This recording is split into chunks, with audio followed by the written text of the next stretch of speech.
Action filmmaking has been in a bit of a weird place recently. Back in the 2000s, it was going through the phase of nauseatingly edited, shaky cam fight scenes, and then this progressed into this, a more stably shot, sparsely cut style of action, with more emphasis on the choreography and showing the contact. It's an older Hong Kong approach to fight scenes, and the popularity of films like The Raid and John Wick has brought this style of action to the mainstream and pretty much into the norm. Considering we get so many action films nowadays where the filmmakers are using all the same sets of tricks, somehow this becomes pretty boring. Enter Monkey Man, the directorial debut of Dev Patel. Early on, it had all the hallmarks of a John Wick type action movie, with the neon-drenched blood-soaked violence. However, I just watched it, and I was really impressed with just how much it managed to set itself apart. I don't really want to spend an entire video comparing this film to John Wick and other modern action blockbuster types, because the film definitely has its own merit. But I honestly think that comparison to the contemporaries will help prove why Monkey Man is just so damn good. So just before I get into it, I want to say that I went into this film basically knowing nothing. I avoided the trailers because I knew I wanted to watch it when I saw this poster, and I think that I enjoyed the film way more because of it. I'm going to talk about the filmmaking, but I won't spoil the plot, and I can only really use footage from the trailers anyway, but beware if you want to watch this film completely spoiler free. For anyone who hasn't seen it, it's about this lower class guy who earns money by losing matches in a rigged fight club, and he wants revenge on a wealthy guy. A simple but cool premise, and the film does a solid job with the character motivations, the backstory, showing the class divide, and it has a solid message by the end as well. But like everyone else, I was mostly struck by the violence. And I use that word unintentionally because during the first half of the film, you do feel like you are being beaten to a pulp. It's an interesting twist on a genre where you've mainly got these indestructible protagonists stylishly fighting through hordes of enemies, whereas here, we're following an amateur fighter who's basically a professional at getting the shit beaten out of him. The filmmaking sells this with shots that go in and out of focus, giving an effect of losing consciousness, and jolting the camera away from the characters, as if your eyeline's been relocated due to the impact of someone punching you in the face.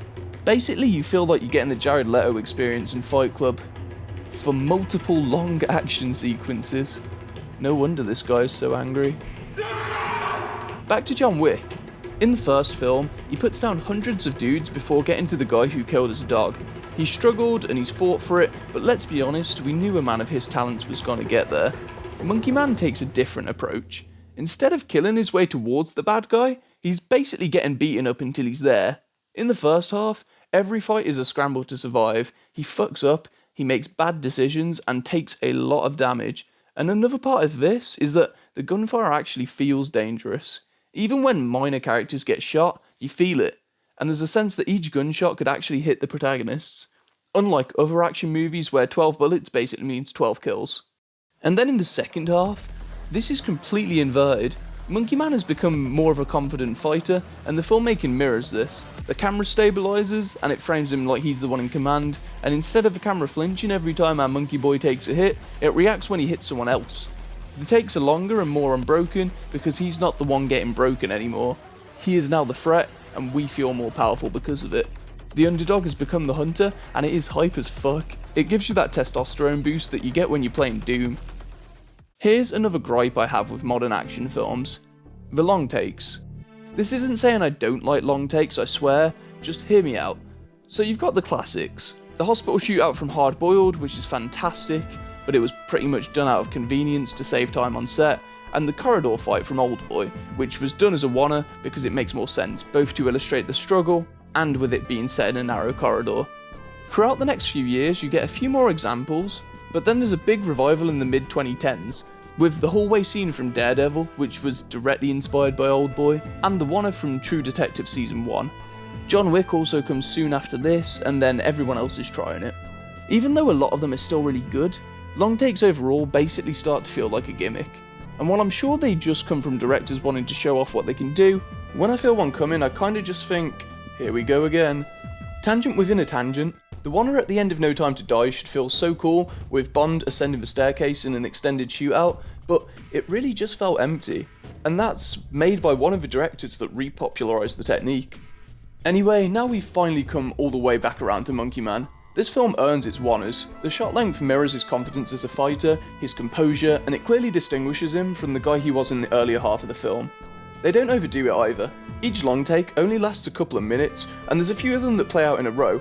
However, they're all concise and stay feeling fresh, instead of being 10 minutes long and leaving you with the feeling of, you lost me 5 minutes ago. I think Monkey Man stands out amongst modern action films.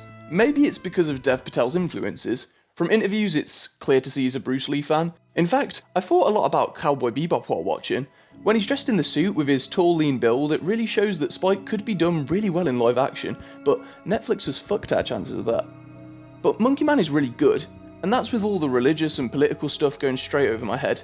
I don't even understand the politics in my own country, let alone another one. Maybe it will go down in history as another John Wick-like actioner, but I really hope that it gets remembered and respected as its own things, and props to Dev. I didn't even realise that some of this was filmed on an iPhone.